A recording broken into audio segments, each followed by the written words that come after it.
नमस्कार, face beyond face में आपका हार्दिक स्वागत है। मित्रों, आज हम आपको एक ऐसे विधायक से मिलाने जा रहे हैं जिन्होंने उस समय कांग्रेस का परचम लहराया जब कांग्रेस के सामने सबसे बड़ी चुनौती थी। एक एग्जिस्टिंग मिनिस्टर को हराना, वो भी बाई इलेक्शन में, कितना कठिन होता है ये सियासी पंडित बेहतर ढंग से जानते हैं।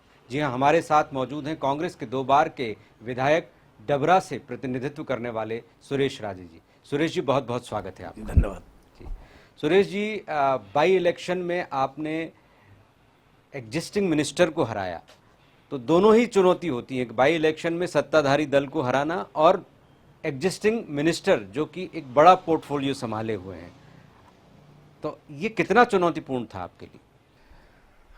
नहीं, देखिए, बहुत बड़ी चुनौती थी और मैं समझता हूँ जब मेरा टिकट अनाउंस हुआ और अनाउंस से पहले तमाम वो सारी तिकड़ में जो हमारा सामने वाला पक्ष लगा सकता था कि कैसे भी करके सिर्फ इस व्यक्ति को टिकट न मिले,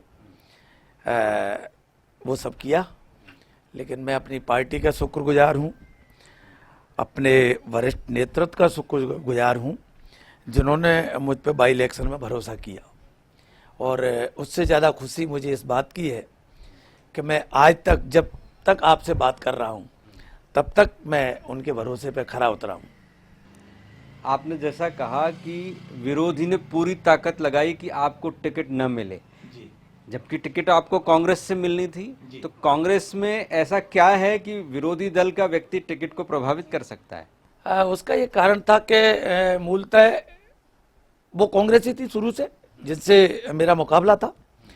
और मैं 2018 में कांग्रेस में आया बगैर किसी स्वार्थ के, बगैर किसी डिमांड के। और उनसे पहले मेरा 2013 में इनसे ही, मैं चूंकि भाजपा से लड़ा था और ये कांग्रेस प्रत्याशी थी, तो मेरा मुकाबला हुआ था। हालांकि मैं बहुत बड़े मार्जिन से वो चुनाव हारा था, भाजपा से लड़ा जब। लेकिन उनको भली बात मालूम था कि जब भी मुकाबला होगा, अगला मुकाबला होगा, तो मुकाबला इनसे ही होगा। इसलिए उन्होंने भरसक प्रयास किया कि मुझे टिकट न मिले। तो उनका प्रयास सफल नहीं होने दिया। लेकिन एक व्यक्ति जिसने बीजेपी के लिए लंबे समय तक सियासी संघर्ष किया हो, जमीन बनाई हो, और अचानक वो कांग्रेस चला जाए, तो ऐसा क्या वातावरण हुआ कि आपको कांग्रेस जाना पड़ा, बीजेपी जैसे लीडिंग दल को छोड़कर? हाँ, नहीं, देखिए, दरअसल वहाँ की मेरी परिस्थितियाँ इस तरह की थी कि सब कुछ चाहते हुए भी, जनता भी चाहती थी, मेरे पार्टी के कार्यकर्ता भी चाहते थे और अधिकांश नेता भी चाहते थे। और लेकिन कुछ राजनीतिक परिस्थितियां इस तरह की थीं कि मुझे वहाँ जो सफलता मिलना चाहिए थी वो नहीं मिल पा रही थी। और इस कारण एक समय ऐसा आया जब ये निर्णय करना पड़ा मुझे, और भारी मन से निर्णय करना पड़ा कि नहीं, मुझे जो है अब भाजपा को श्री कह के कांग्रेस के लिए काम करना चाहिए। और ये मेरा 2018 का निर्णय था।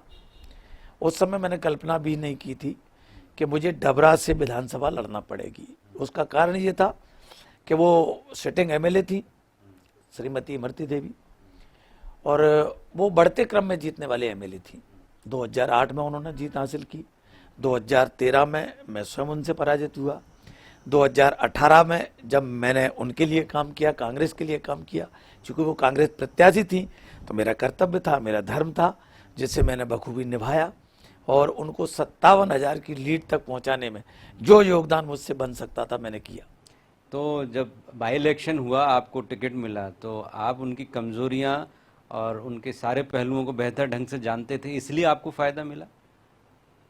हाँ, निश्चित रूप से, चूंकि वो लंबे समय से कांग्रेस में रही, 3 बार कांग्रेस से चुनाव जीती, और इसलिए उनको भी लाभ मिला, ऐसा नहीं है।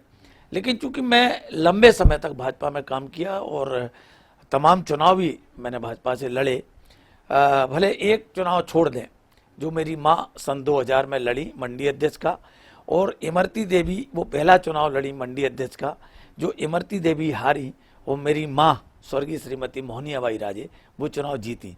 उसके बाद मैं भाजपा से कोई चुनाव नहीं जीत पाया, लेकिन कांग्रेस इस मेरे लिए वेरी लकी। 2018 में मैंने प्रवेश किया, आपके सामने जब हूँ 2020 का बाई इलेक्शन और 2023 का आम इलेक्शन, जिसमें कांग्रेस के सिंबल पर मुझे जनता जनार्दन का आशीर्वाद मिला। मतलब ऐसा लगता है कि बीजेपी में आप रहे हो या कांग्रेस में रहे हो, पलड़ा हमेशा कांग्रेस का भारी रहा है, यानी वहाँ का जो वोटर है उसकी मूल मानसिकता कांग्रेस से जुड़ी हुई है। हाँ, काफी हद तक ये कहना ठीक है, लेकिन ये कहना पूर्णतः सत्य नहीं है कि वहाँ कांग्रेसी मानसिकता है। एक्चुअल में वहाँ लंबे समय तक भाजपा के भी विधायक रहे हैं। अच्छा। और यहाँ से आपने नाम सुना होगा पूर्व गृह मंत्री डॉक्टर नरोत्तम मिश्र जी। पहला चुनाव 90 में वो भाजपा से जीते, 93 में वो चुनाव हारे, फिर वो 98 में चुनाव जीते, फिर वो 2003 में चुनाव जीते भाजपा से। और इसलिए मैंने कहा ये कहना ठीक नहीं है। वहाँ व्यक्ति और परिस्थितियाँ दोनों के ऊपर निर्भर करता है कि आपका अपना कार्य व्यवहार कैसा है और आप पार्टी के प्रति कितने निष्ठावान हो। ये बहुत बड़ा उसका एक रीजन है। बड़ी टफ सी सीट है, मतलब डॉक्टर नरोत्तम मिश्रा को भी सीट बदलने के लिए मजबूर कर दिया। आखिर क्या जादू है वहाँ की सीट में, या क्या ऐसा है कि बड़े नेता भी वहाँ ज़्यादा दिन तक टिकने में यकीन नहीं रखते और छोड़ देते हैं सीट? नहीं, एक्चुअल में वो सीट बदलने का छोड़ने का था माजरा कि 2008 में वो सीट एससी हुई। अच्छा। 2008 तक वो परसीमन में एससी हुई और इस कारण वो दतिया गए। और 2008 में ही मुझे लगता था कि मेरे को भाजपा से टिकट मिल जाएगा, लेकिन शायद इमरती देवी जी का सौभाग्य था, हमारा वो दुर्भाग्य था कि उस समय वो टिकट हमको नहीं मिल पाया। और उसके बाद जो एक बार कांग्रेस वहाँ सफल हुई तो फिर लगातार कांग्रेस सफल होती चली गई। आपका जो मूल है वो तो बीजेपी से है, दल तो बदल लिया, दिल भी बदल गया क्या? हाँ, निश्चित रूप से। मैं आपके सामने बैठा हूँ तो मेरी बातचीत से आपको कहीं लगता है कि मैं 4-6-8 साल पुराना कांग्रेसी हूँ। निश्चित रूप से मेरी विचारधारा भी बदली है और उस विचारधारा के अनुरूप अपने आप को ढालना ये हर किसी के लिए आसान नहीं है। लेकिन मैं ऐसा मानता हूँ कि एक ऐसे दल में मुझे काम करने का अवसर मिला और वहाँ से जनप्रतिनिधि मिलने का अवसर मिला, मैं समझता हूँ मेरे जीवन की सबसे बड़ी सफलता है। आपने सफलता की बात कही, तो सफलता तो जनता के बदौलत मिलती है। जनता का भरोसा, वो भी सत्ता की लहर के बीच विपक्ष के विधायक को जिताना या कैंडिडेट को जिताना तो कठिन तो है। जनता की अपेक्षाओं को पूरा करना, तो कितनी पूरी की आपने अपेक्षाएं? मैं समझता हूँ 3 साल का मेरा एक शॉर्ट कार्यकाल था वो, और उस 3 साल के कार्यकाल के बाद मैं अपनी जनता जनार्दन के पास पुनः अपनी झोली फैलाकर मतदान मांगने के लिए निकला कि ये मत का दाम एक बार मुझे अवसर दो। और हमें उस समय लगता था पूरी तरह की हमारी सरकार बनने जा रही है और जो डबरा का सपना अधूरा है, हमारा डबरा विकास से अछूता है। एक लंबे समय से लेके 90 से लेके आज तक डबरा ने वो विकास की राह देखी नहीं जिसकी डबरा बाट जो रहा है। और इस बार बड़ी उम्मीद थी हमको कि सरकार बनेगी और हमारा वो सपना पूरा होगा। लेकिन जनता के भरोसे पर, जनता के विश्वास पर तो हम खरे उतरे, लेकिन सरकार नहीं बनने की वजह से वो सारे बड़े काम जो डबरा को मिलना चाहिए, जो डबरा का हक है, जिनको अवसर मिला वो नहीं दे पाए। जिनको सरकार का अंग बनने का अवसर मिला वो भी डबरा को वो सब नहीं दे पाए जो दे सकते थे। लेकिन मेरा पूरा प्रयास है कि जो काम सरकार में रहते डबरा को नहीं मिल पाया, मैं विपक्ष में रह के भी उसे विकास की राह पर लेकर जाऊं। कुछ बड़े काम ऐसे जो आप गिना सके कि हाँ मैंने विपक्ष के विधायक रहते हुए भी कराए? नहीं, मेरा जी निवेदन है, बड़े काम मैं कोई भी ऐसा बड़ा काम आपको नहीं गिना सकता कि जो विपक्ष में रह के हम अभी डबरा को दिला पाए हो। लेकिन मेरी मंशा पूरी है, संघर्ष हमारा जारी है। मेरी इच्छा है डबरा को एक मूलभूत समस्या है, कन्या महाविद्यालय मिले। डबरा का एक बहुत बड़ा एरिया, संपन्न इलाका है।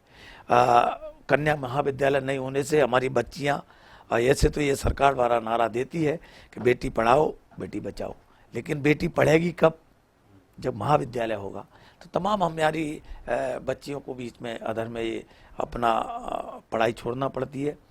दूसरा मेरा सपना है डबरा जिला बने, और उसके लिए मैं लगातार संघर्षरत हूँ, और एक दिन हम इसमें कामयाब होंगे, पूरा भरोसा है। और वहीं जो है हमारा डबरा एक विकसित डबरा है। अब जिले की संभावना है पूरी डबरा में, तो डबरा को रिंग रोड नहीं है, बाईपास रोड नहीं है, और डबरा एक क्लास की मंडी है, गल्ला मंडी। तो वहाँ अक्सर जाम की स्थिति बनी रहती है, बीच शहर से निकलना पड़ता है। तो जितने भी जनप्रतिनिधि रहे वो सरकार का अंग रहे, लेकिन डबरा का दुर्भाग्य है कि उन्होंने समय रहते उस पर ध्यान नहीं दिया।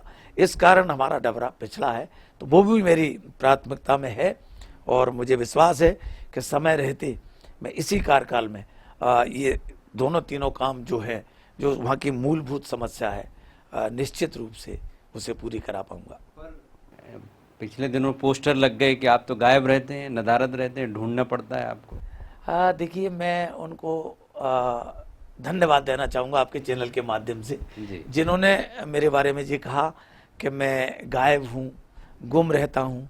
तो मेरा आपके चैनल के माध्यम से उनसे बड़ा आग्रह है, अनुरोध है कि सुरेश राजे की एक्टिविटी का एक 24 घंटा एक दिन के लिए मेरे साथ बिता लें, तो शायद उनकी समझ में आ जाएगा। मेरा प्रयास रहा है, जिस दिन से एजे मैं जनप्रतिनिधि बना हूँ और सदन में आया हूँ, मेरी दिनचर्या का एक एक मिनट जनता को समर्पित है, अपनी जनता जनार्दन के लिए है।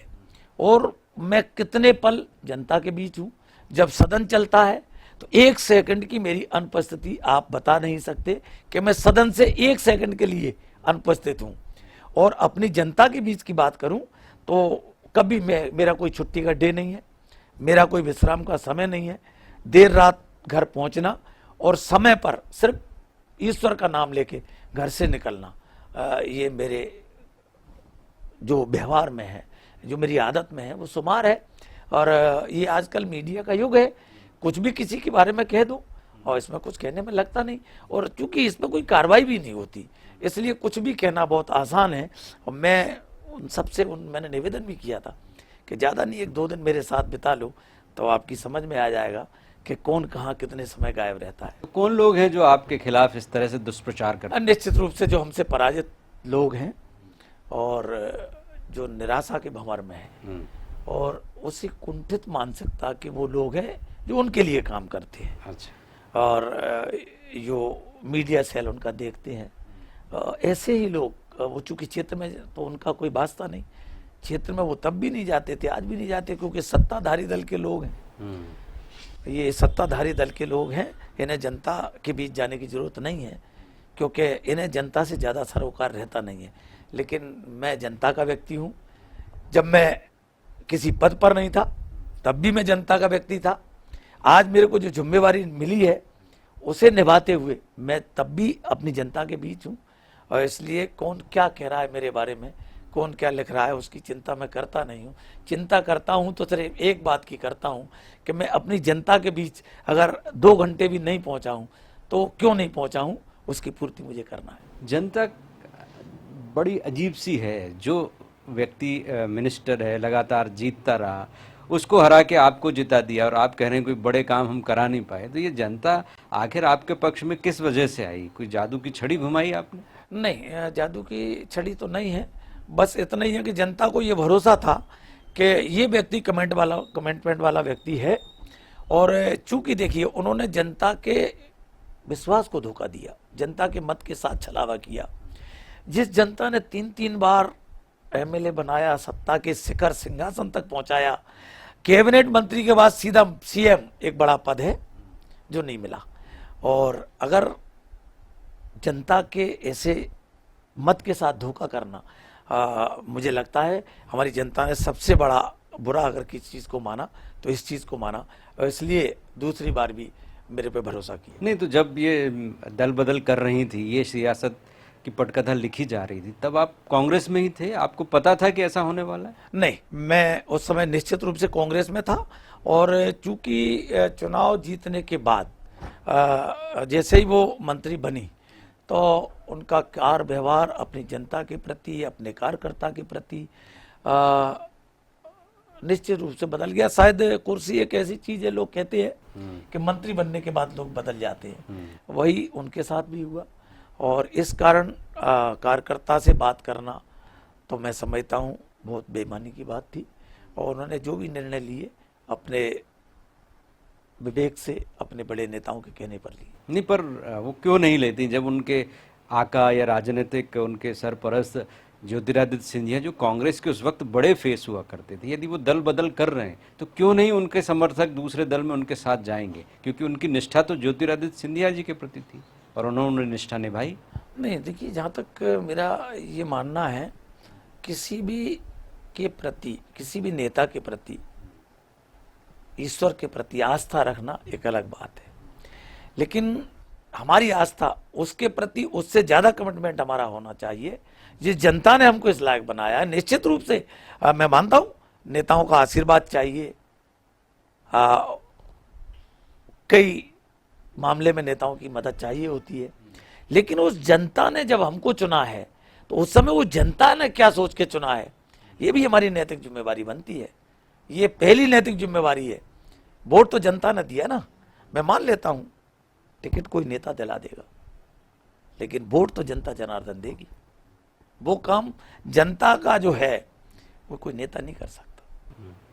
तो ज्योतिरादित्य सिंधिया कांग्रेस में एक बड़ा फेस थे और ज़्यादातर नेता उस क्षेत्र के तो कम से कम उनके बहुत लॉयल माने जाते हैं। चूंकि आप बीजेपी से गए इसलिए आप वापस बीजेपी नहीं आए कांग्रेस से, लेकिन यदि आप पहले से खांटी कांग्रेसी होते तो शायद ज्योतिरादित्य सिंधिया जो कर रहे थे आपका भी खुला समर्थन होता।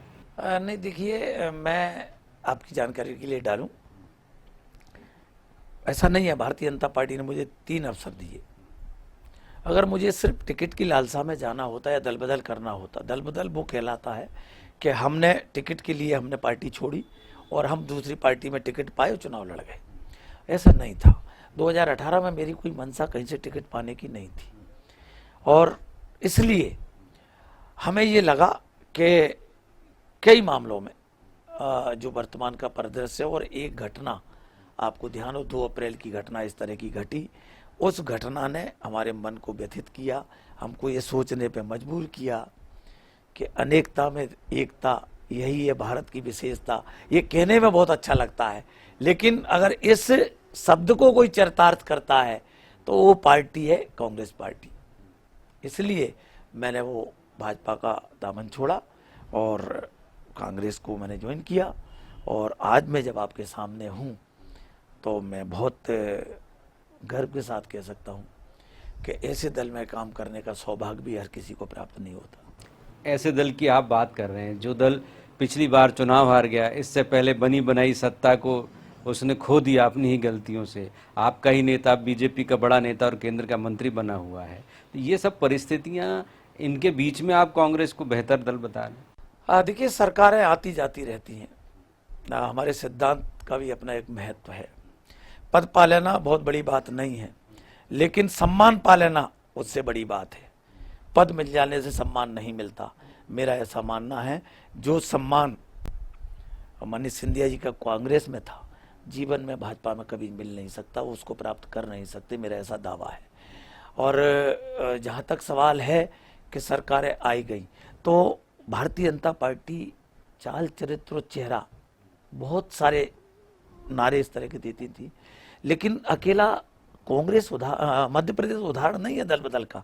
कितनी सरकारें हैं जो दल बदल के कारण भाजपा ने बनाई हैं। इसलिए उस चीज से भी डरने का समय गया, और मैंने कहा ना, सरकारें आएंगी जाएंगी, हम अपने सिद्धांत पर कायम हैं और एक दिन हम जरूर कामयाब होंगे। जी, तो आखिरी सवाल आपसे, चूंकि आपको विधानसभा जाना है, विधानसभा में विधायक के रूप में आपकी क्या भूमिका रही और आने वाले समय में राजे साहब को जनता किस रूप में देखेगी और क्या उम्मीदें लेकर वो इंतजार कर सकती है? मैं समझता हूँ आने वाला समय कांग्रेस का समय है। आपको भी, हम और आप जब अगला इंटरव्यू करेंगे, जब ईश्वर वो समय लाएगा, तो हम जनता के विश्वास पर भी खरे उतरेंगे।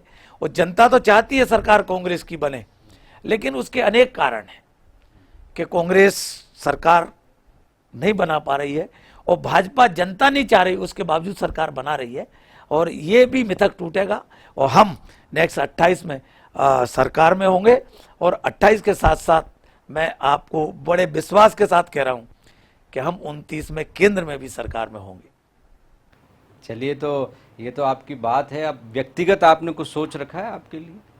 नहीं, एक ही बात सोच रखी कि अपने जनता के लिए जिस तरह से हम अपना पूरा समय जनता को समर्पित है और जनता के लिए हम संघर्ष करते रहेंगे और जनता की जो मांग है उनको पूरा कराने का पूरा प्रयास करेंगे। और पूरा भरोसा है कि मेरी जनता जनार्दन मेरे अभी तक के काम से संतुष्ट है। जी, तो बहुत बहुत धन्यवाद, आप हमारे साथ जुड़े। फेस बियॉन्ड फेस में आज इतना ही। नमस्कार।